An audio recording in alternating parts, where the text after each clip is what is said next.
normal. The first angel's message calls people to worship the Creator. Let me ask you, what sign did God give of worship to the Creator? You go back to Genesis chapter 2. It says that at the end of creation week, God rested on which day? God rested on the seventh day. And then He commanded Adam and Eve to rest every seventh day in commemoration of the work of creation. Now let me ask you, where is the Sabbath found in the sanctuary? It is found in the tables of the law, and the tables of the law were where?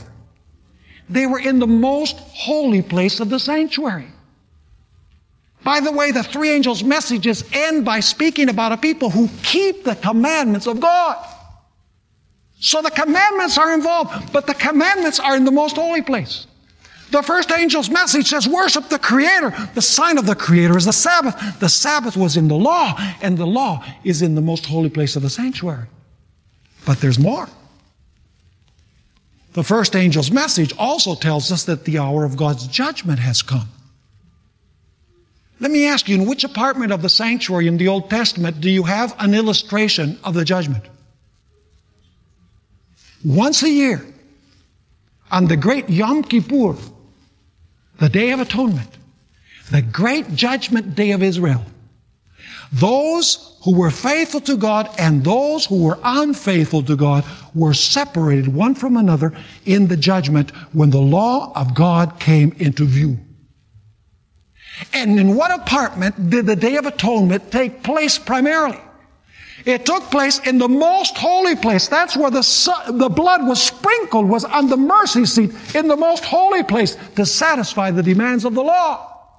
So when the first angel's message says, the hour of His judgment has come, immediately we say, if this is the judgment, it must involve the law, because we will be judged by the perfect law of liberty, and the law was in which apartment?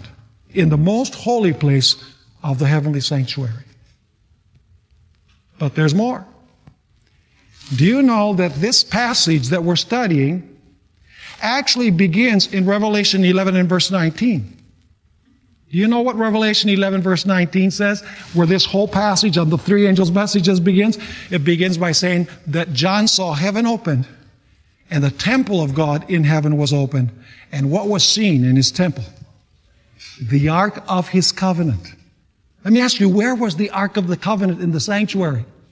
The Ark of His covenant was in the most holy place. So this whole passage that has the three angels' messages in the heart of the book of Revelation begins with the opening of the most holy place where the Ark of the Covenant is. And then, of course, you have the dragon introduced in chapter 12. You have the beast introduced in Revelation 13, the first 10 verses. And then you have the second beast, the image to the beast, introduced into the latter half of Revelation 13. And then in chapter 14, you have the hour of His judgment. And interestingly enough, when you get to Revelation chapter 15, the first part of the chapter says that the temple of God in heaven is now closed.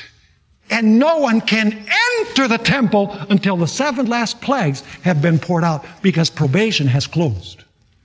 Isn't that interesting that you have this passage, Revelation 11:19, the most holy place is opened, the Ark of His covenant is seen.